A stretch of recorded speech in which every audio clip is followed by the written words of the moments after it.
आज की इस क्लास में सभी भक्तों का स्वागत है। अभी हम कीर्तन से स्टार्ट करेंगे। जय राधा माधव कुंज बिहारी, जय राधा माधव कुंज बिहारी, जय गोपीजन वल्लभ गिरिवर धारी, जय गोपीजन वल्लभ गिरिवर धारी, यशोदानंदन व्रज जनरंजन, यशोदानंदन व्रज जनरंजन, यमुना तीरा वनचारी, यमुना तीरा वनचारी, जय राधा माधव कुंज बिहारी, जय राधा माधव कुंज बिहारी, हरे कृष्णा कृष्णा कृष्णा हरे हरे, हरे राम राम राम हरे हरे, हरे कृष्णा कृष्णा कृष्णा हरे हरे, हरे राम राम राम हरे हरे,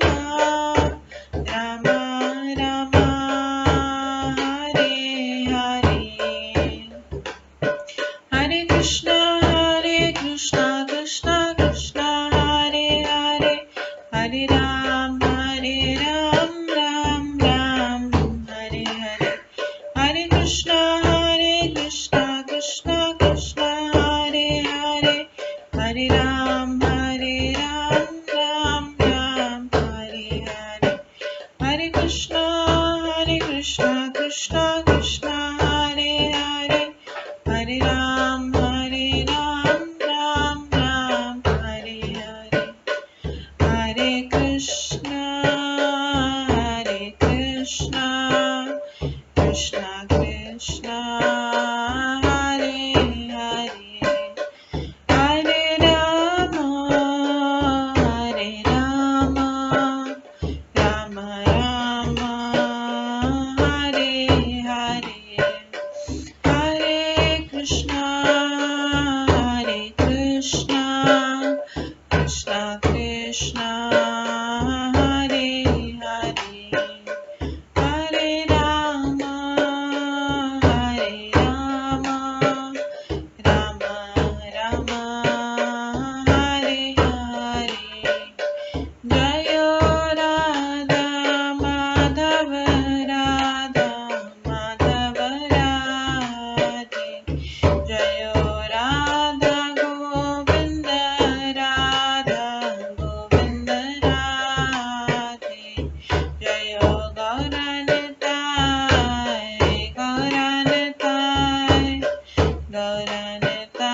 जय गौरनताय, जय जय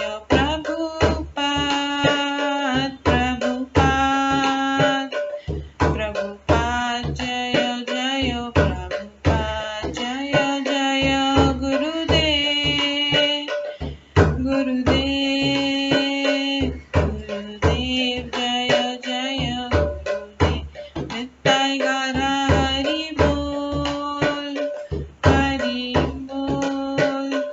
हरि बोल नित्य गौर हरि बोल। गौर प्रेमानंदे हरि हरि बोल। हरे कृष्णा। आज की इस क्लास में सभी भक्तों का स्वागत है। अभी मंगलाचरण से स्टार्ट करेंगे। ॐ अज्ञानतिमिरन्धस्य ज्ञानाञ्जनशलाकया चक्षुरुन्मिलितं येन तस्मै श्रीगुरुवे नमः। श्रीचैतन्यमनोभीष्टं स्थापितं येन भूतले स्वयं रूप कदा मह्यं ददाति स्वपदान्तिकम्। वन्देऽहं श्रीगुरो श्रीयुतपदकमलं श्रीगुरुं वैष्णवांश्च श्रीरूपं साग्रजातं सहगणा रघुनाथान्वितं तं सजीवं साद्वैतं सावधूतं परिजनसहितं कृष्णचैतन्यदेवं श्रीराधाकृष्णपादान् सहगणा ललिता श्रीविशाखान्वितांश्च नमो विष्णुपदाय कृष्णपृष्ठाय भूतले श्रीमते भक्तिवेदान्त स्वामिन्निति नामिने। नमस्ते सरस्वती देवे गौरवाणी प्रचारिणे निर्विशेषा शून्यवादी पाश्चात्यदेशतारिणे वाञ्छाकल्पतरुभ्यश्च कृपा सिन्धुभ्येव च पतितानां पावनेभ्यो वैष्णवेभ्यो नमो नमः। जय श्री कृष्ण चैतन्य प्रभु नित्यानंद श्री अद्वैत गदाधर शिवासादि गौर भक्तवृंद। हरे कृष्णा कृष्णा कृष्णा हरे हरे, हरे राम राम राम हरे हरे।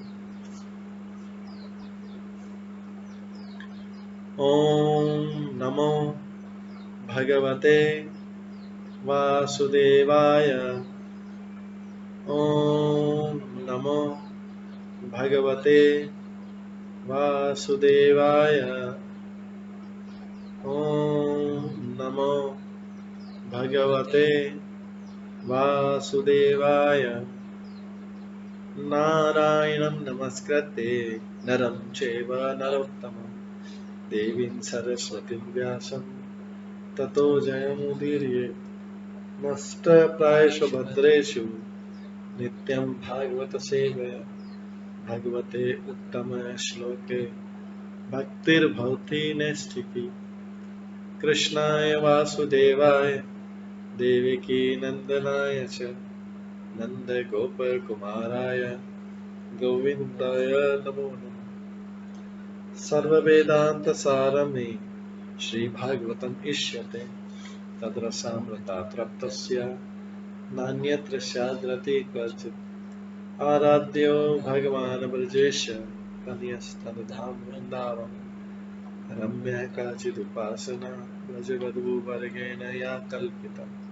श्रीमद्भागवतं प्रमाणम् अमलं प्रेमकुमार्थमः श्रीचैतन्यमहाप्रभुमतम् इदं तत्रादरो न परम्। मूकं करोति वाचालं पङ्गुलङ्घयते गिरिं यत्कृपातमहं वन्दे परमानन्दमाधवम्।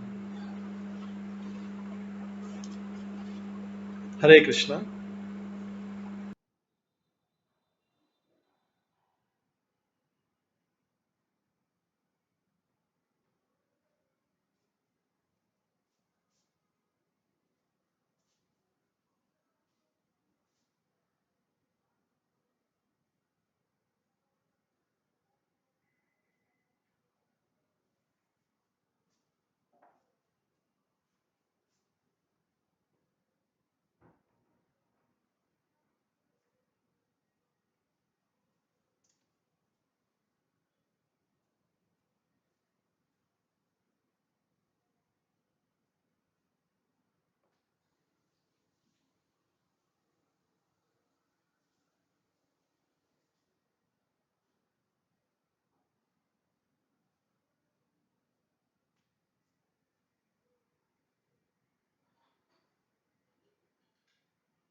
हरे कृष्णा। आज के इस क्लास में सभी भक्तों का स्वागत है।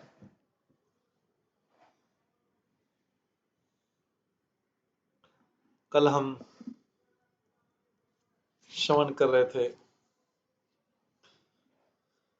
चौथे स्कंद के 21वें अध्याय से, जिसमें महाराजा पृथु द्वारा उपदेश दिया गया था।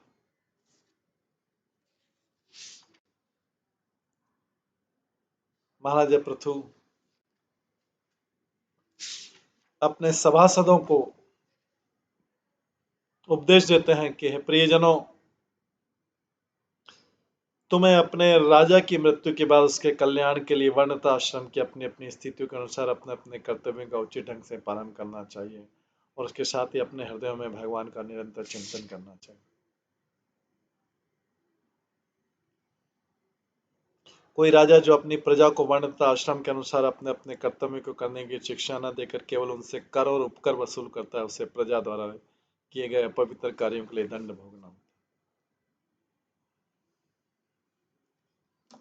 भगवान पुरुषोत्तम कहलाते हैं और वे अन्य जीवों की तरह नहीं होते हैं, किंतु वे समस्त जीवों में श्रेष्ठ होते हैं या उनके नायक होते हैं। इसका उल्लेख वेदों में भी हुआ है। नित्यो नित्यानाम चेतनश्चेतना नाम। वे समस्त नित्यों के प्रधान, समस्त जीवात्माओं के प्रधान और पूर्ण है।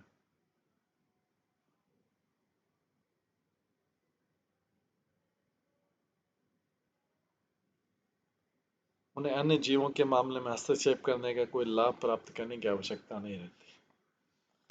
तो सबों के पालक होने के कारण उन्हें अधिकार है कि वे उन्हें ऐसे स्तर पर ले आए कि सभी जीव सुखी रहे। पिता चाहता है कि उसके सभी पुत्र उसके निर्देशन में सुखी हों। उसी प्रकार भगवान या कृष्ण या परमात्मा को अधिकार है कि सभी जीवों को सुखी देखे। इस संसार में रहते हुए किसी के लिए सुखी रहने की संभावना नहीं है।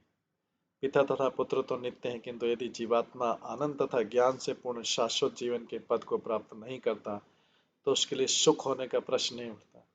किंतु उन्हें अधिकार है कि अच्छों तथा बुरों में भेद करें। यद्यपि पुरुषोत्तम को सामान्य जीवन से कोई लाभ उठाना नहीं होता। सही मार्ग यही होना चाहिए कि भगवान को प्रसन्न करने के लिए कर्म किया जाए। जैसा कि हम बता चुके हैं, स्वानुष्ठित धर्म से संसिद्धि हरितोषणम। जीवात्मा चाहे जो भी कर्म करे, किंतु यदि उसे सिद्धि चाहिए तो भगवान को प्रसन्न करना हो। अतः जो उन्हें प्रसन्न कर देता है उसे जीवन की अच्छी सुविधाएं प्राप्त होती है। जो अप्रसन्न रखता है वह अवांछित स्थितियों में पड़ता है।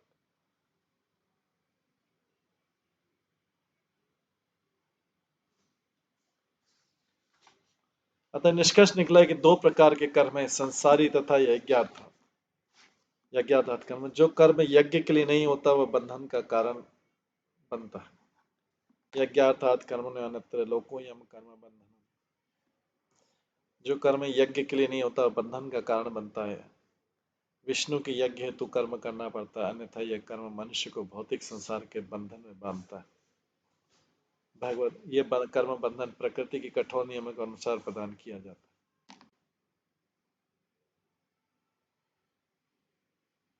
ये भौतिक जीवन प्रकृति के द्वारा समुपस्थित अवरोधों पर विजय प्राप्त करने के लिए संघर्ष होता है। असुरगण इन अवरोधों पर विजय प्राप्त करने के लिए सतत संघर्ष करते रहते हैं और प्रकृति की मोहमयी शक्ति से अज्ञानी जीवात्माएं कठिन परिश्रम करते हैं और इसी को सुख मानते हैं। ये माया कहलाती है।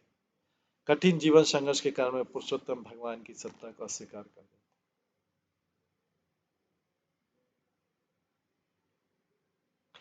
जीवात्माओं के कार्यों को नियमित रखने के लिए ईश्वर ने हमें संहिताएं प्रदान की। जीवात्मा के कार्यों को नियमित रखने के लिए ईश्वर ने हमें संहिताएं प्रदान की है। जिस प्रकार राजा अपने राज्य में विधि संहिताएं जारी करता है, जो भी नियम भंग करता है वो दंडित होता है, उसी प्रकार भगवान ने वेदों का अच्युत ज्ञान प्रदान किया है, जिसे मानव जीवन के 4 प्रकार के दोष कलुषित नहीं कर पाते। यह त्रुटि करना, मोहग्रस्त होना, ठगना तथा इंद्रियों का पूर्ण होना। यदि हमें वेदों से निर्देश न लेकर मनमाने ढंग से कार्य करते हैं, यदि हम वेदों से निर्देश न लेकर मनमाने ढंग से कार्य करते तो हम ईश्वरीय नियमों के द्वारा अवश्य दंडित होंगे।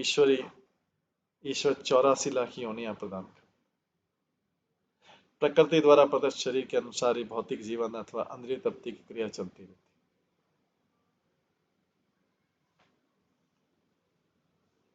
फलतः कर्मों का विभाजन पाप तथा पुण्य के रूप में हुआ है।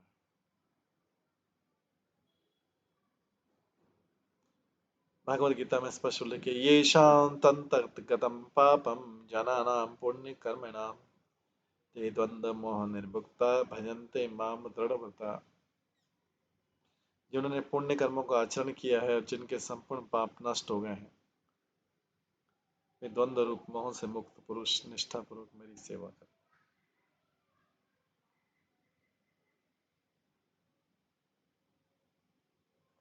भगवान की प्रेमा भक्ति इस प्रकार लगे रहने को अदोक्ष ध्येय कहते हैं, जिसे राजा पृथु अपनी प्रजा द्वारा पालन किया जाना चाहे।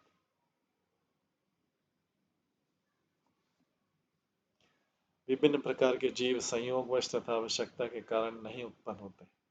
ये तो जीवात्माओं के पाप तथा पुण्य कर्म के अनुसार ईश्वर द्वारा निर्मित विभिन्न व्यवस्थाएं होती। पुण्य कर्म करके मनुष्य अच्छे राष्ट्र में, अच्छे परिवार में जन्म ले सकता है और सुंदर शरीर प्राप्त कर सकता है और अच्छी शिक्षा प्राप्त कर सकता है या धनी बन सकता है। अतः हम देखते हैं कि विभिन्न देशों तथा लोकों में जीवन स्तर, शारीरिक स्वरूप तथा शैक्षिक स्तर भिन्न भिन्न होते हैं और ये सब भगवान द्वारा पाप या पुण्य कर्म के अनुसार प्रदत्त है। अतः जीवन के विभिन्न प्रकार के संयोगवश नहीं अपितु पूर्व योजना से विकसित होते हैं। यह योजना वेदों में वर्णित है। मनुष्य को चाहिए कि इस ज्ञान से लाभ उठाए और अपने जीवन को इस प्रकार ढाले कि जीवन के अंत में, विशेष रूप से मनुष्य जीवन के अंत समय, कृष्ण चेतना का अभ्यास करते हुए भगवान के धाम जा सके।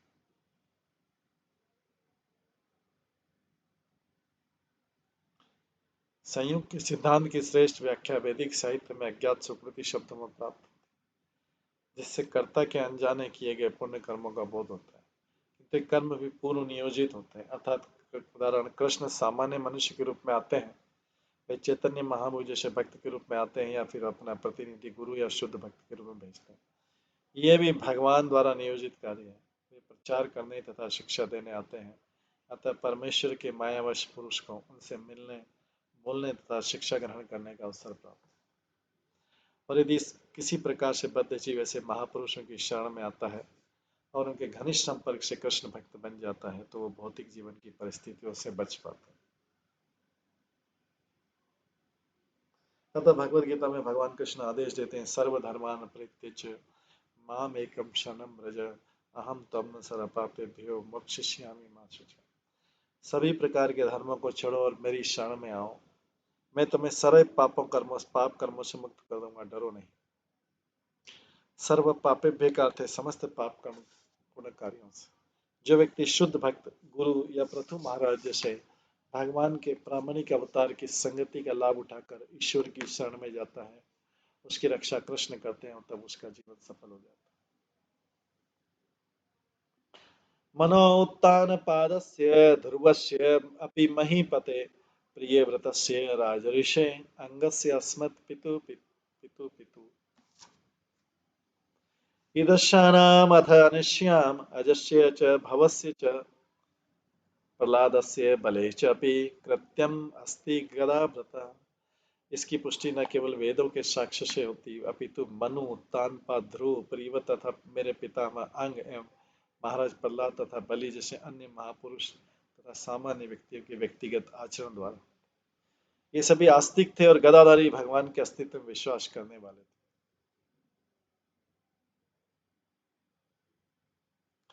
तात्पर्य में नरोत्तम दास ठाकुर कहते हैं, मनुष्य को अपने कार्यों के सही मार्ग का निर्धारण साधु पुरुषों के चरण चिन्हों तथा किसी गुरु के पथ प्रदर्शन में ज्ञान ग्रंथों के अनुसार द्वारा करना चाहिए।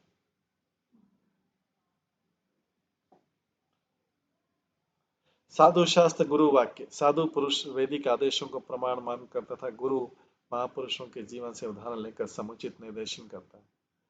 अपना जीवन सुधारने के लिए सर्वोत्तम विधि है कि यहाँ पर महाराजा पृथु ने स्वयंभू मनु से लेकर जिन अधिकारी महापुरुषों के नाम गिनाए हैं उनके पद चिन्ह पर चला जाए।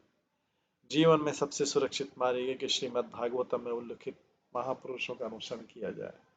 ब्रह्मा, शिव, नारद मुनि, चारों कुमार, प्रहलाद, बलि, यमराज, भीष्म, जनक, सुखदेव गोस्वामी तथा कपिल, ये सब महाजन है। ब्रह्मा, शिव, नारद, मनु, चार कुमार, प्रहलाद, बलि, यमराज, भीष्म, जनक, सुखदेव गोस्वामी तथा कपिल, ये सब महाजन।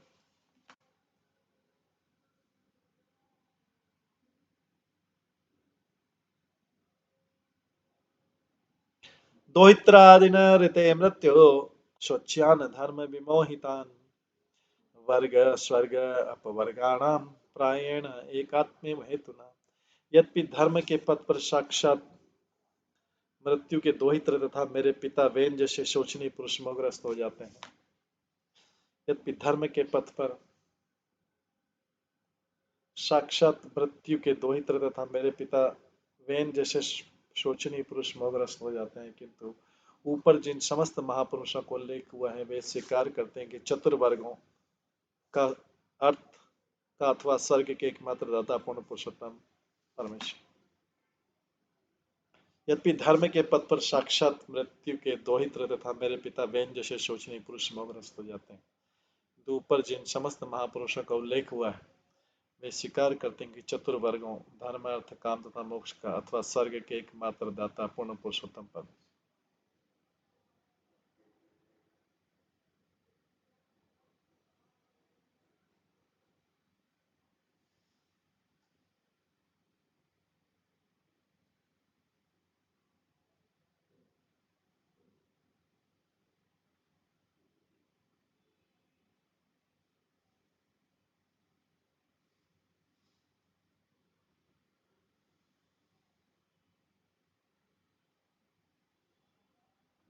तब पृथु महाराज के पिता राजा वेन को ब्राह्मणों तथा साधुओं द्वारा तिरस्कृत होना पड़ा, क्योंकि उसने भगवान के अस्तित्व का निषेध करते हुए भगवान को वैदिक यज्ञों द्वारा तुष्ट करने की विधि का बहिष्कार किया। दूसरे शब्द में वह नास्तिक था, उसका अस्तित्व के ईश्वर के अस्तित्व पर विश्वास न था और उसने अपने राज्य में वैदिक यज्ञों पर रोक लगा दी। पृथु महाराज ने वेन के चरित्र को शोचनीय कहा। पृथु महाराज ने वेन के चरित्र को शोचनीय कहा क्योंकि धार्मिक कृत्यों के संपन्न किए जाने के विषय में वो मूर्ख था। नास्तिकों का मत है कि धर्म, अर्थ, काम अथवा मोक्ष में सफलता पाने के लिए भगवान की सत्ता स्वीकार करने की कोई आवश्यकता नहीं।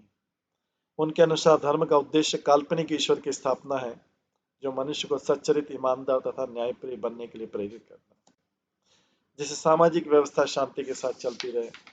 यही नहीं, वे यह भी कहते हैं कि इस कार्य के लिए ईश्वर को मानने की आवश्यकता नहीं।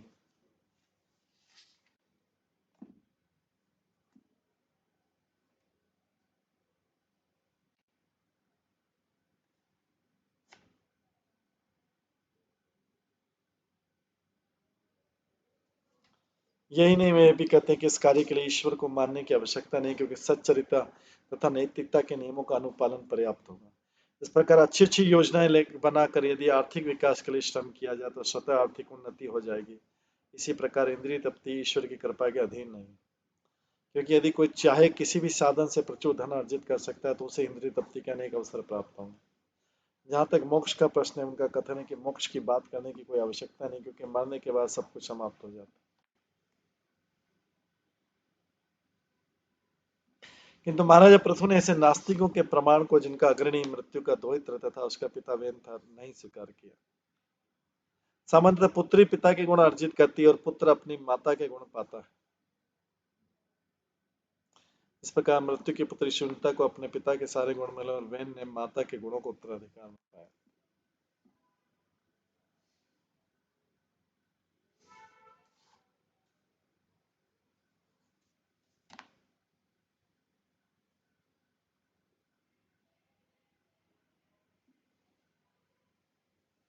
जो मनुष्य जन्म मृत्यु के चक्र के विधि विधानों द्वारा नियंत्रित रहता है, उसके विचार भौतिक ही बने रहते हैं। किंतु राजा वेन ऐसा व्यक्ति था, तो वह ईश्वर के अस्तित्व को नहीं मानता था। आधुनिक सभ्यता राजा वेन के ही सिद्धांतों को मानती है। क्योंकि यदि हम धर्म अर्थ काम तथा मोक्ष का विश्लेषणात्मक अध्ययन करें तो हमें भगवान की सत्ता को मानना पड़ेगा।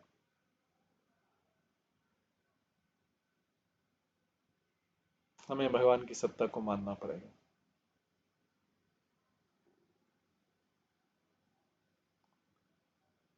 वैदिक साहित्य के अनुसार ईश्वर द्वारा प्रदत्त विधि संहिता ही धर्म है। यदि कोई धर्म तथा नैतिकता के मामले में परमेश्वर की सत्ता को स्वीकार नहीं करता, यदि कोई धर्म तथा नैतिकता के मामले में परमेश्वर की सत्ता को स्वीकार नहीं करता, तो उसे बताना होगा कि एक ही नैतिक स्तर के दो व्यक्तियों को भिन्न भिन्न फल क्यों प्राप्त होते।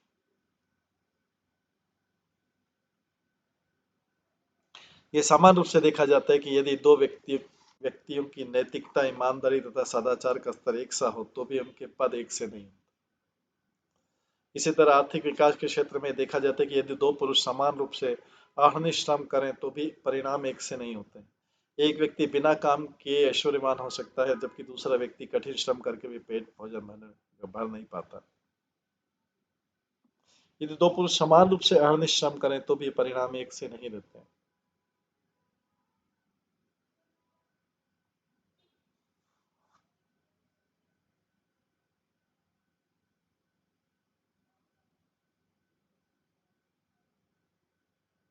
इस प्रकार इंद्रिय तृप्ति के विषय में भी कभी कभी पर्याप्त भोजन होने पर भी किसी किसी मनुष्य का पारिवारिक जीवन में सुखी नहीं रहता या वह अविवाहित रह जाता है,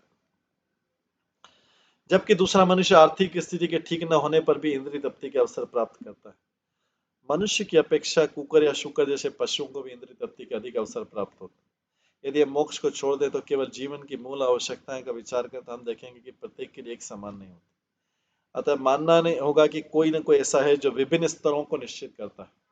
कहने का तात्पर्य कि न केवल मोक्ष के लिए अपितु इस जगत की सामान्य से सामान्य आवश्यकताओं के लिए भी मनुष्य को भगवान पर निर्भर रहना होगा। अतः पृथु महाराज ने संकेत दिया कि धनी माँ बाप के होते भी कभी कभी उनकी संतानें सुखी नहीं रहती। इस तरह कभी कभी कुशल से कुशल डॉक्टर द्वारा औषधि दी जाने पर भी रोगी मर जाता है, अथवा बड़ी से बड़ी नाव होते हुए मनुष्य डूब जाता है। इस तरह हमें प्रकृति द्वारा उपस्थित बाधाओं के विरुद्ध संघर्ष कर सकते हैं, किंतु हमें तब तक सफलता नहीं मिलती जब तक भगवान की कृपा नहीं।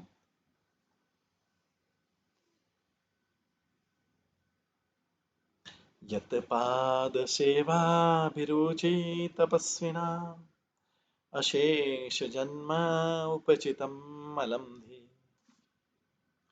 सद्या क्षिणोति अनवहम् मेदति सति यथा पदांगुष्ठ विनिसृता सरित्।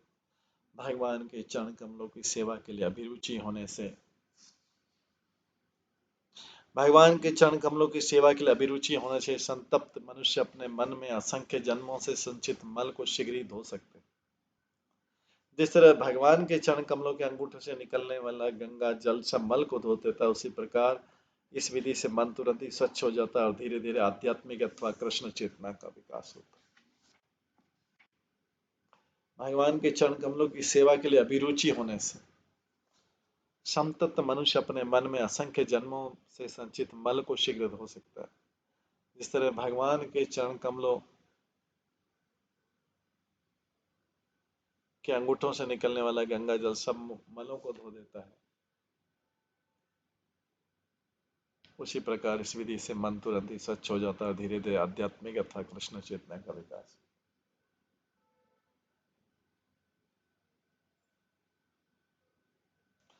तात्पर्य, भारत में देखा जा सकता है कि जो नित्य गंगा स्नान करता है वो प्राय समस्त रोगों से मुक्त रहता है। कलकत्ता के एक अत्यंत सामान्य ब्राह्मण ने कभी डॉक्टर की औषधि नहीं खाई। बीमार पड़ने पर वो केवल गंगा जल पीता था और थोड़े ही समय में स्वच्छ हो जाता। गंगा की महिमा समस्त भारतवासियों को तथा हमें भी ज्ञात है। गंगा नदी कलकत्ता के निकट से होकर बहती। कभी कभी गंगा के जल में मल तथा आसपास की फैक्ट्रियों की अन्य गंदी वस्तुएं बहती रहती, तो भी हजारों लोग गंगा जल में स्नान करते हैं और वे नितांत स्वस्थ तथा आध्यात्मिक अभिरुचि वाले होते हैं। ये गंगा जल का प्रभाव है। गंगा की ऐसी महिमा है क्योंकि ये भगवान के चरण कमलों के अंगूठों से निकली। इस प्रकार यदि कोई भगवान के चरण कमलों की सेवा करता है या कृष्ण भक्ति करता है तो उसके असंख्य जन्मों से संचित सारे मल धुल जाते हैं। हमने देखा है कि ऐसे अनेक लोग जिनके विगत जीवन अत्यंत कलुषित रहे हैं, कृष्ण भक्ति ग्रहण करने के बाद उनके सारे कलुष धुल जाते हैं और आध्यात्मिक उन्नति बड़ी तेजी से होने लगती है। अतः पथी महाराज उपदेश देते कि परमेश्वर के आशीर्वाद के बिना किसी प्रकार की उन्नति संभव नहीं है, चाहे वह तथाकथित धार्मिक आर्थिक उन्नति या इंद्र तप्ति। अतः मनुष्य को भगवान की सेवा या कृष्ण भक्ति के करके तुरंत पूर्ण मनुष्य बनना चाहिए। अतः मनुष्य को भगवान की सेवा या कृष्ण भक्ति करके तुरंत पूर्ण मनुष्य बनना चाहिए, जिसकी पुष्टि भगवत गीता द्वारा होती है। क्षिप्रम भवति धर्मात्मा शाश्वत शांति शाश्वत शांति निगच्छति। एक जिम्मेदार राजा होने के कारण ये पृथु महाराज संस्तुति करते हैं कि प्रत्येक व्यक्ति भगवान की शरण में जाए और उसे इस प्रकार तुरंत शुद्ध हो ले।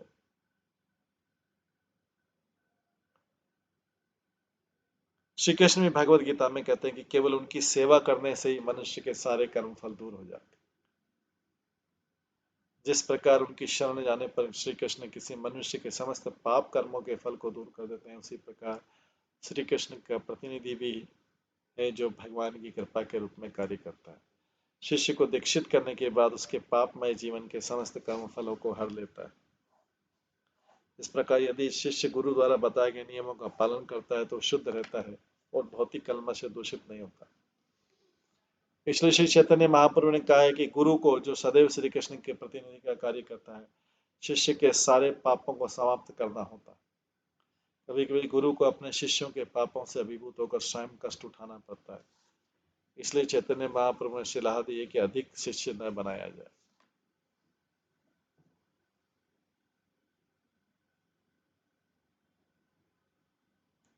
विनिर्धुताशेष मनमल्पमान असंग विज्ञान विशेष वीर्यवान्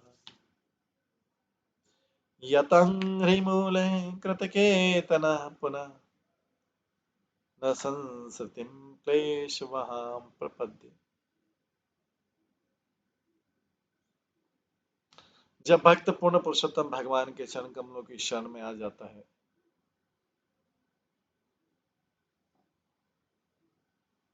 तो उसका सारा अज्ञान या कपोल कल्पनाएं धुल जाते हैं और उसमें वैराग्य प्रकट होने लगता है।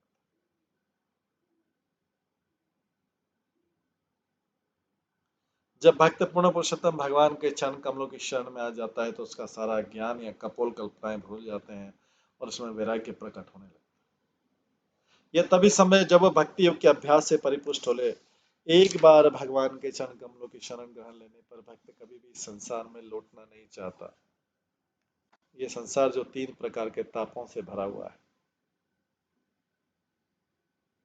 तात्पर्य, जैसा कि भगवान चैतन्य महाप्रभु ने शिष्टाष्टकम में कहा है, भगवान के पवित्र नाम हरे कृष्ण महामंत्र का जप अथवा भगवान की महिमा के श्रवण तथा कीर्तन द्वारा मनुष्य का मन क्रमशः समस्त प्रकार के मल से स्वच्छ हो जाता है। अनंत काल से भौतिक संगति में रहने से हमारे मन में कूड़ों का अंबार लग चुका इसका पूरा पूरा प्रभाव तब देखने को मिलता है जब जीवात्मा अपने को शरीर मान बैठता है और इस तरह देहात्म बुद्धि से प्रकृति की कठोर नियमों में बंध कर जन्म तथा मृत्यु के चक्र में पड़ जाता है। जब मनुष्य भक्ति योग द्वारा अपने को शक्तिशाली बना लेता है तो उसके मन का ये भ्रम दूर हो जाता है और उसे इंद्रिय तृप्ति अथवा इस संसार के प्रति कोई रुचि नहीं रह जाती।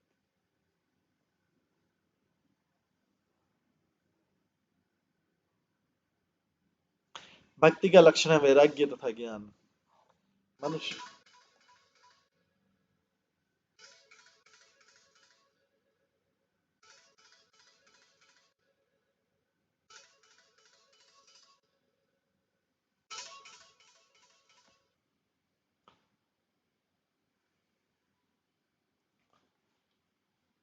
भक्ति का लक्षण है वैराग्य तथा ज्ञान। मनुष्य शरीर नहीं है, ये बोध ही ज्ञान है और वैराग्य का अर्थ है इंद्रिय तृप्ति के प्रति अरुचि।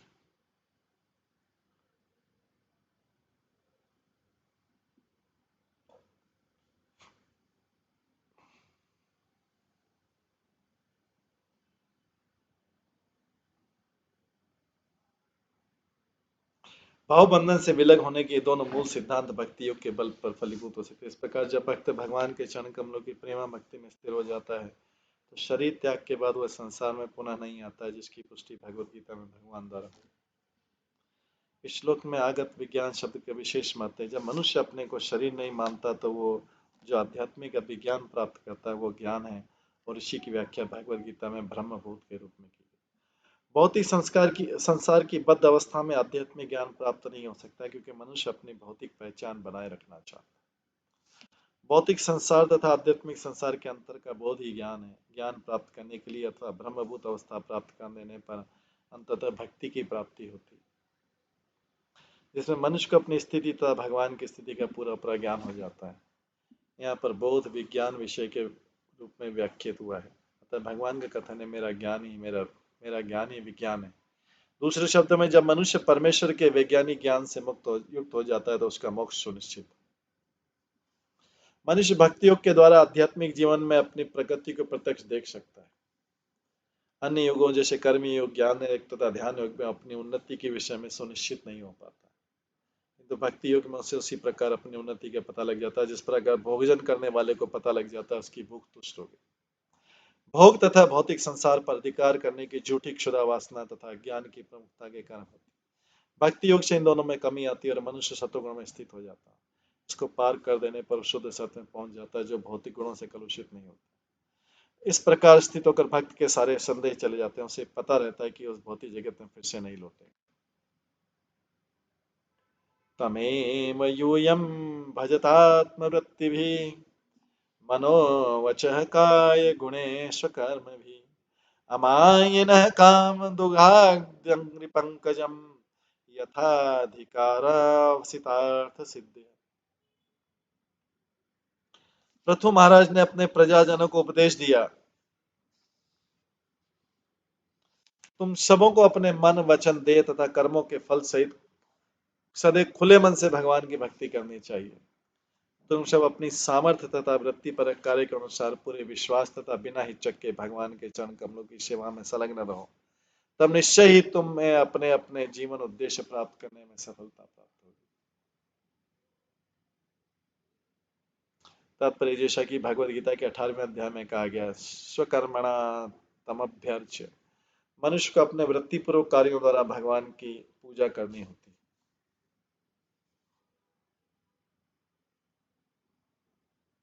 इसमें चारों वर्णों तथा चारों आश्रमों के सिद्धांत को स्वीकार करना पड़ता है। प्रथम महाराज कहते हैं गुणे स्वकर्म भी।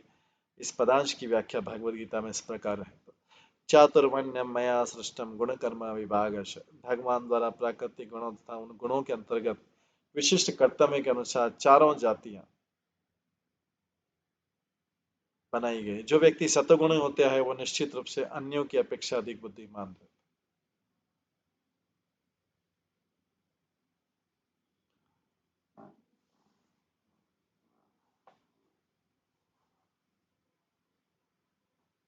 अतः ब्राह्मण के कार्य सत्य बोलना, इंद्रियों का संयम, मन का संयम, स्वच्छता, सहिष्णुता, आत्मज्ञान तथा भक्ति का ज्ञान कर सकता इस प्रकार यदि वो सच्चे ब्राह्मण की भांति भगवान की सेवा करता है तो उसके जीवन का अंतिम लक्ष्य भी पूरा हो जाता है। इसी प्रकार क्षत्रियों के कर्तव्य है नागरिकों को सुरक्षा प्रदान करना, दान देना, राजकाज में वैदिक व्यवस्था का पालन तथा यदि शत्रु आक्रमण कर दे तो निर्भीक होकर लड़ना। इसी प्रकार एक क्षत्रिय अपने वृत्तिपरक कार्यों से भगवान को प्रसन्न कर सकता है। इसी तरह वैश्य अपने वृत्तिपरक कर्मों को करता हुआ अन्न उपजा कर गौओं की सुरक्षा करके तथा अधिक कृषि उत्पादन करने पर आवश्यक व्यापार द्वारा भगवान को प्रसन्न कर सकता है।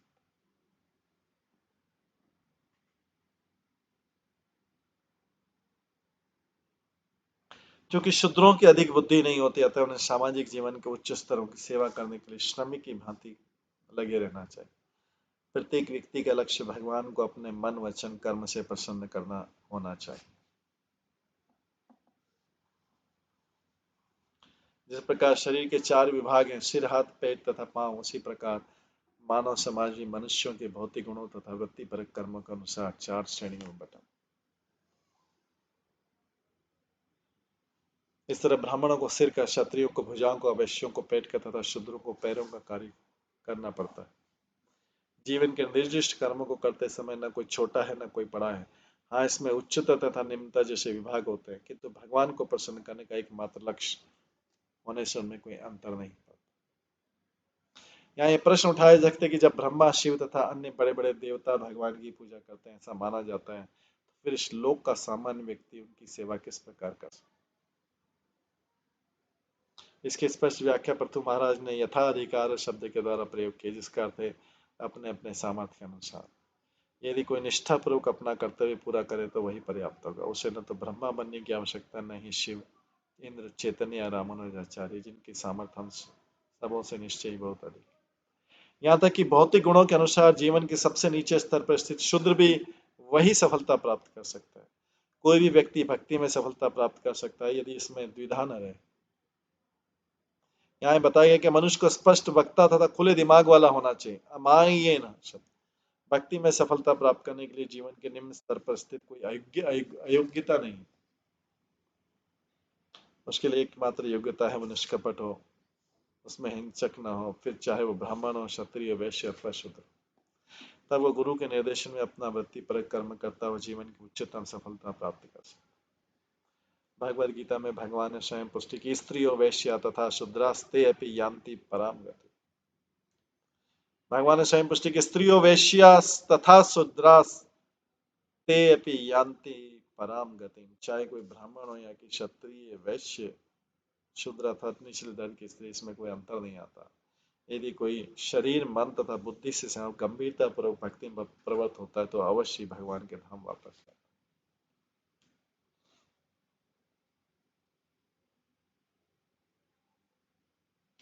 भगवान के चरण कमलों को काम दुगांग्री पंकजम कहा गया, क्योंकि प्रत्येक व्यक्ति की इच्छाओं को पूरा करने में समर्थ है। एक भक्त अपने इसी जीवन में सुखी रहता है, क्योंकि इस संसार में हमारी तो अनेक आवश्यकताएं हैं, किंतु भक्त की सारी आवश्यकताएं पूरी हुई रहती है और अंत में जब वो शरीर त्यागता है तो बिना किसी संदेह के भगवान के धाम को वापस जाता है।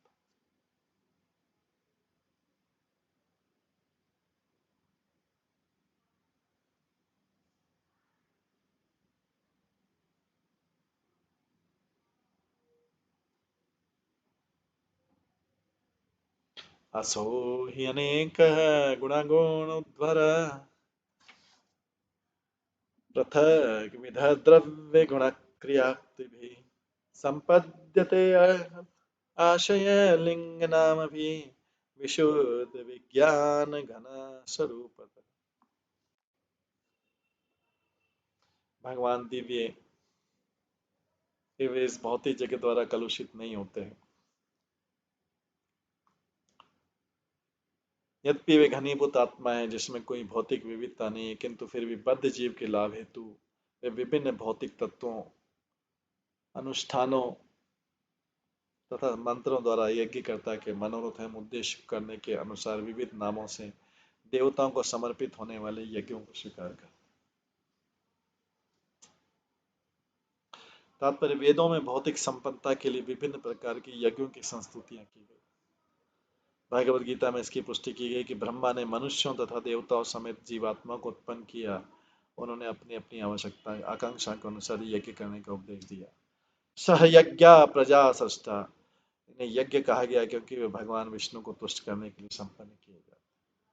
यज्ञ करने का उद्देश्य भौतिक लाभ की प्राप्ति है, किंतु साथ ही उनका लक्ष्य परमेश्वर को प्रसन्न करना भी रहता है। अतः वेदों में ऐसे यज्ञों की संस्तुति की गई है। ऐसे कार्य कर्मकांड कहलाते हैं और कर्मकांड प्रकृति के 3 प्रकार के गुणों से संदूषित रहते हैं। सामान्य रूप से कर्मकांड के अनुष्ठान रजोगुण में किए जाते हैं, किंतु बद्ध जीवों अर्थात मनुष्यों तथा देवताओं दोनों को ही यज्ञ करने होते हैं, क्योंकि इनके बिना कोई सुखी नहीं रह सकता। श्री विश्वनाथ चक्रवर्ती ठाकुर की टीका में कि ये कर्मकांड अनुष्ठान भले ही संदूषित होते हों, किंतु इनमें कुछ न कुछ भक्ति रहती है, क्योंकि जब कभी यज्ञ किया जाता है तो भगवान विष्णु को मध्यवर्ती स्थान प्रदान किया जाता है। यह अत्यंत महत्वपूर्ण है, क्योंकि भगवान को प्रसन्न करने के लिए यत् किंचन प्रयास भी भक्ति, और ये अत्यंत मूल्यवान है। रंच मात्र भी भक्ति अनुष्ठानों की भौतिक प्रकृति को शुद्ध बनाती है, और भक्ति से यह अनुष्ठान धीरे धीरे दिव्य रूप धारण करते हैं। अतः यद्यपि ऐसे यज्ञ ऊपरी तौर पर से कर्मकांड रहते हैं, किंतु उनके फल दिव्य होते हैं। कुछ यज्ञ तथा सूर्य यज्ञ, इंद्र यज्ञ तथा चंद्र यज्ञ देवताओं के नाम पर संपन्न किए जाते हैं, किंतु ये देवता भगवान के शारीरिक अंग होते हैं। ये देवता कोई भी आहुति अपने निमित्त स्वीकार नहीं कर सकते, किंतु वे भगवान के जरिए स्वीकार कर सकते हैं। ये वैसा ही है जैसा कि सरकारी कर को वसूल करने वाला अपने लिए कर संग्रह न करके सरकार के लिए कर वसूली की कर सकता है। किसी भी यज्ञ को जो इस प्रकार के पूर्ण ज्ञान तथा बोध के साथ किया जाता है, भगवत गीता में ब्रह्म अर्पण भगवान को अर्पित यज्ञ कहा गया। चूंकि परमेश्वर के अतिरिक्त अन्य कोई यज्ञों के फल को नहीं भोग सकता, इसलिए भगवान का कहना है कि वे ही समस्त यज्ञों के वास्तविक भोक्ता। इस दृष्टि से यज्ञ संपन्न होने चाहिए। भगवद गीता का कथन है, ब्रह्मार्पणम ब्रह्महर्वि ब्रह्माग्नो ब्रह्मणाहुतम ब्रह्मेव तेन गंतव्यम ब्रह्म कर्म समाधिना।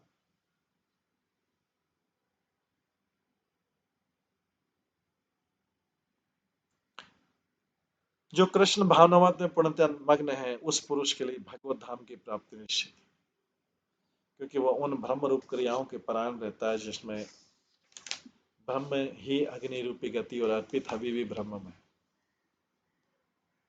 यज्ञकर्ता को सदा यह ध्यान में रखना चाहिए कि वेदों में वर्णित यज्ञ भगवान को प्रसन्न करने के लिए विष्णु विष्णुराराध्यते पंथा, परमेश्वर को प्रसन्न करने के लिए जो कुछ भी किया जाए, चाहे वो भौतिक या आध्यात्मिक, उसे वास्तविक यज्ञ समझना चाहिए, और ऐसे यज्ञों को करने से भाव बंधन से मुक्ति मिल जाती है। भाव बंधन से मुक्ति पाने की प्रत्यक्ष विधि भक्ति है, जिनमें निम्नलिखित 9 प्रकार की होती है। श्रवणम कीर्तनम विष्णु स्मरणम पाद सेवनम अर्चनम वंदनम दास्यम साख्यम आत्मनिवेदनम। श्लोक में वर्णित नवदा भक्ति को विशुद्ध विज्ञान घन कहा गया, अर्थात भगवान विष्णु के रूप में दिव्य ज्ञान को केंद्रित करके भगवान को प्रसन्न करना। परमेश्वर को प्रसन्न करने की सर्वोत्तम विधि यही है। जो इस प्रत्यक्ष विधि को नहीं अपना पाता, उसे विष्णु को प्रसन्न करने के लिए यज्ञ की अप्रत्यक्ष विधि अर्थात यज्ञ को अपनाना चाहिए। इसलिए विष्णु को यज्ञपति कहा जाता है। श्रीय पतिम यज्ञपतिम जगतपतिम।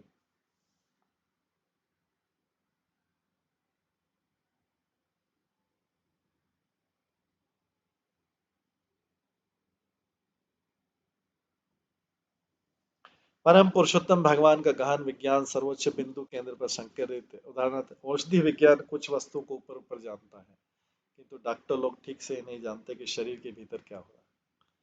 किंतु श्री कृष्ण हर वस्तु को विस्तार से जानते हैं, क्योंकि उनमें भौतिक विज्ञान का एक भी दोष नहीं। भगवान विशुद्ध विज्ञान घन है,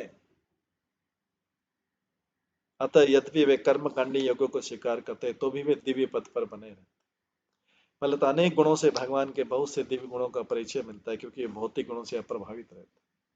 विभिन्न प्रकार की सामग्रियां या भौतिक तत्व क्रमशः आध्यात्मिक ज्ञान में परिणत होते रहते, क्योंकि अंततः भौतिक तथा आध्यात्मिक गुणों में कोई अंतर नहीं रह जाता, क्योंकि प्रत्येक वस्तु परमात्मा से उद्भूत है।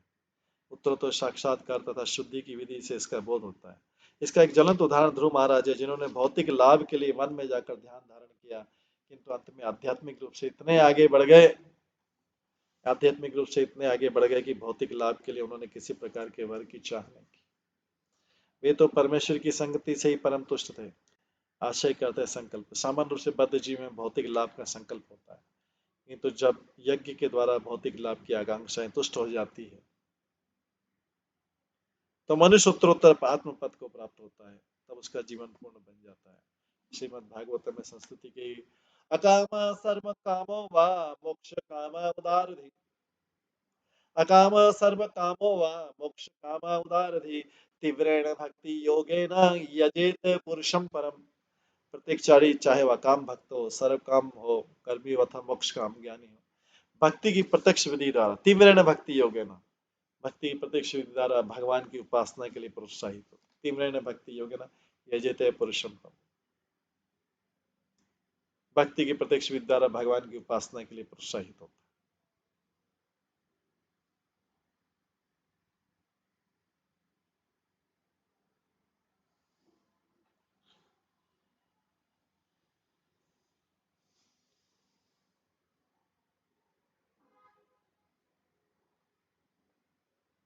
इस प्रकार वह एक साथ भौतिक तथा आध्यात्मिक लाभ प्राप्त कर सकते। प्रधान कालाशय धर्म संग्रह शरीरेश प्रतिपद्य चेतना क्रिया फलत्वेन विभु विभव्यते यथा नलहदारुष तत्गुणात्मक।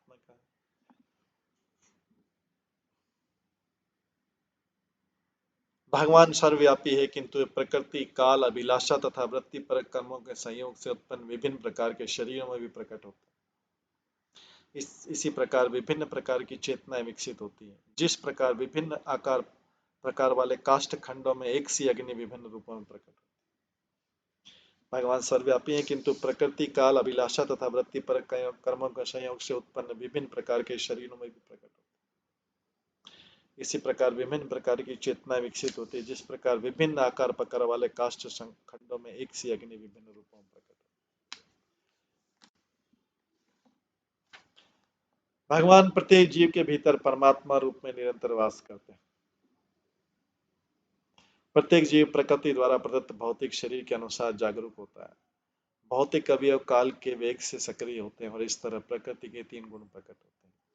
इन तीनों गुणों के सहारे साहचर्य से जीवात्मा एक विशेष प्रकार का शरीर विकसित करता है।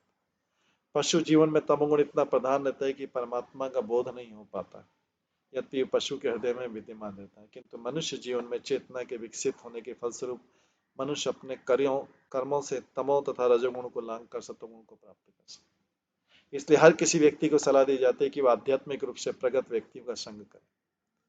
वेदों का मुंडक उपनिषद आदेश देते हैं कि तद्विज्ञानार्थ स गुरुमेवाभ्यगच्छते। जीवन की पूर्णता प्राप्त करने या जीवात्मा को वास्तविक स्वाभाविक स्थिति समझने के लिए मनुष्य को गुरु के पास जाना चाहिए। गुरु में एवाभिगच्छते, यह तो अनिवार्य है, इसमें किसी प्रकार की छूट नहीं है।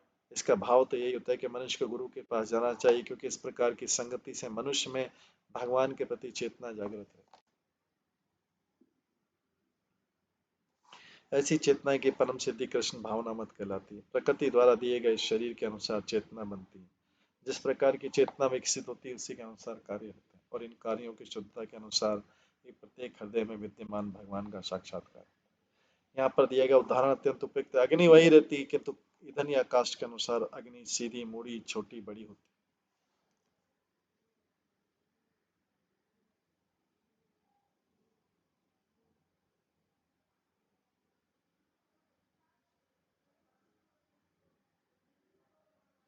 चेतना के विकास के अनुसार ईश्वर साक्षात्कार होता है। इसलिए मनुष्य जीवन में विभिन्न प्रकार की तपस्याएं करने की संस्कृति की जाती है, जिनका वर्णन भगवद गीता में हुआ है।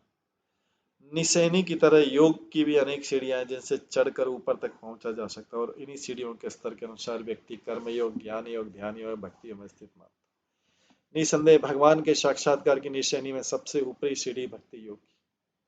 दूसरे शब्दों में अपनी चेतना के विकास के अनुसार मनुष्य को अपनी आत्मसत्ता का बोध होता है, और इस प्रकार उसके पूर्णतः शुद्ध होने पर वो ब्रह्मानंद में स्थित होता है, जो आनंद। अतः चैतन्य के रूप में भगवान द्वारा प्रवर्तित संकीर्तन आंदोलन सीधी तथा सरल विधि, जिससे चेतना के विशुद्ध रूप कृष्ण भावना मत तक पहुंचा जा सकता है, जिस पद पर भगवान का पूर्ण साक्षात्कार हो जाता है। परमेश्वर के परम साक्षात्कार हेतु क्रमशः विभिन्न प्रकार के यज्ञों को संपन्न करने के आदेश प्राप्त है, जिसकी पुष्टि भगवान ने स्वयं भगवद गीता में की। ये यथा माम प्रपद्यन्ते ताम सते भजामि। भगवान का साक्षात्कार मनुष्य द्वारा समर्पण के अनुपात में होता है। पूर्ण समर्पण तभी होता है जब मनुष्य में पूरा पूरा ज्ञान हो जाता है। बहुनाम जन्म नाम अंते ज्ञान वाम वाम प्रपद्यते। अहो ममामि वितरन्त्यनुग्रहं हरिं गुरुं यज्ञे भुजामधीश्वरम् स्वधर्मयोगेन यजन्ति मामका निरंतरं क्षोणितले दृढ़वता। भगवान समस्त यज्ञों के फलों के स्वामी तथा भोक्ता है, साथ ही वे परम गुरु भी हैं। इस भूतल के आप सभी नागरिक जिनका मुझसे संबंध है और जो अपने कर्मों द्वारा भगवान की पूजा करें, मुझ पर परम अनुग्रह कर रहे हैं, अतः नागरिकों में तुम सबको धन्यवाद देता हूँ। तत्पर पृथु महाराज पृथु ने अपनी प्रजा को भक्ति करने का जो उपदेश दिया वो दो रूपों में समाप्त होता है। उन्होंने बारंबार नवदीक्षों को तो अपने वर्ण तथा आश्रम के अनुसार भक्ति करने का उपदेश दिया, किंतु यहाँ पर वे उन भक्तों को विशेष रूप से धन्यवाद देते हैं जो पहले से समस्त यज्ञों के भोक्ता तथा अंतर्यामी के रूप में परम गुरु परमेश्वर की भक्ति में लगे। यहाँ पर गुरु शब्द का विशेष रूप से उल्लेख है जो परम पुरुष का चित्त गुरु के रूप में संकेत करता है। परमात्मा रूप उन सबों के हृदय में स्थित है और प्रत्येक जीव को अपनी शरण में आने और भक्ति में संलग्न होने के लिए प्रेरित करते रहते हैं। अतः वे आदि गुरु, वे बद्ध जीव को आंतरिक तथा बाह्य रूप से सहायता करने के लिए स्वयं गुरु के रूप में प्रकट, इसलिए यहाँ पर उन्हें गुरुम कहा गया। किंतु ऐसा लगता है कि पृथ्वी भर के सारे लोग महाराजा पृथ्वी की प्रजा थे, उनमें से अधिकांश वस्तुतः सभी भक्ति में लगे हुए थे और उन्होंने सबों को भक्ति करने तथा इस प्रकार उन पर अनुग्रह करने के लिए विनीत भाव से धन्यवाद दिया। दूसरे शब्दों में, जिस राज्य में प्रजा तथा राज्याध्यक्ष भगवान की भक्ति में लगे रहते हैं, वहां एक दूसरे की सहायता करके लाभान्वित।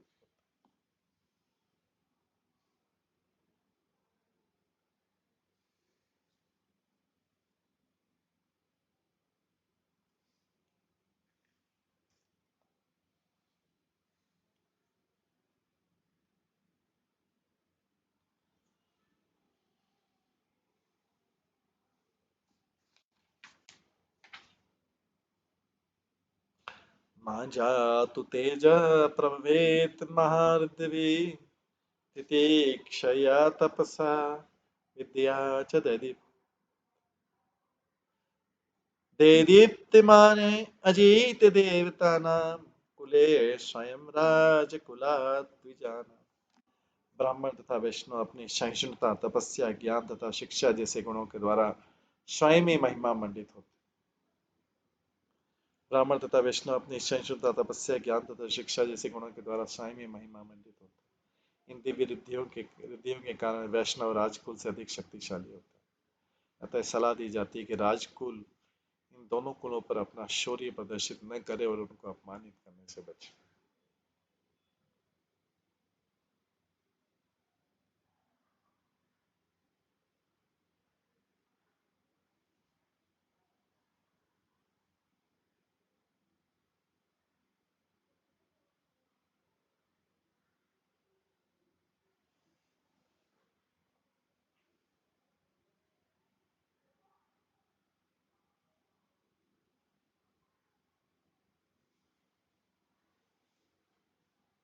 तात्पर्य, पिछले श्लोक में पृथु महाराज ने राज्यों के शासकों तथा नागरिकों के लिए भक्ति की महत्ता बताई। अब वे बता रहे हैं कि भक्ति में क्रमशः किस प्रकार स्थिर हुआ जाए। श्री रूप गोस्वामी को शिक्षा देते हुए श्री चैतन्य महाप्रभु ने भगवत भक्ति की उपमा एक लता से की। लता का तना कमजोर होता है तो उसे बढ़ने के लिए दूसरे वृक्ष के सहारे की आवश्यकता होती है और बढ़ते हुए पर्याप्त सुरक्षा की आवश्यकता ताकि नष्ट न हो जाए। तो भक्ति रूपी लता को सुरक्षा प्रदान करने का उल्लेख करते हुए श्री चैतन्य महाप्रभु ने वैष्णव के चरण कमलों के प्रति अपराध से बचने पर विशेष बल दिया। ऐसे अपराध वैष्णव अपराध कहलाते हैं। यदि कोई वैष्णव अपराध करता है तो उससे भक्ति की प्रगति रुक जाती है, चाहे कोई भक्ति में कितना भी अग्रसर क्यों न हो। यदि वह किसी वैष्णव के प्रति अपराध करता है तो उसकी सारी उन्नति चौपट हो जाती है। शास्त्रों में बतलाया गया कि महान योगी दुर्वासा मुनि ने वैष्णव अपराध किया था। फलस्वरूप अपराध से अपने आप को बचाने के लिए उन्हें 1 वर्ष तक निरंतर सारे ब्रह्मांड में, यहाँ तक कि वैकुंठ लोक में भी भ्रमण करते रहना पड़ा था। अंत में जब वैकुंठ के में भगवान के पास पहुंचे तो भी सुरक्षा नहीं मिली।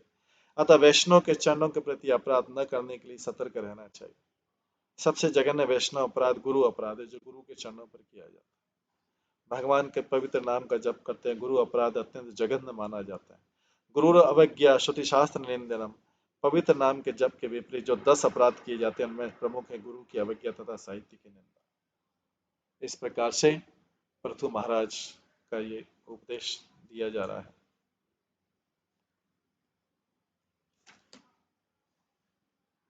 तो आज अभी इसको यहीं पे विराम देते हैं। इसके आगे का जो है हम वो कल की क्लास में श्रवण करेंगे पृथु महाराज का उपदेश। आज के उपदेश को यहीं पे विराम दें। सभी भक्तों का बहुत बहुत धन्यवाद। सभी भक्तों के लिए एक बार हरे कृष्ण महामंत्र का जप करते हैं। हरे कृष्णा कृष्णा कृष्णा हरे हरे, हरे राम राम राम हरे। श्रीमद् भागवतम महापुराण की जय। श्रील प्रभुपाद की जय। सभी भक्तगणों की जय।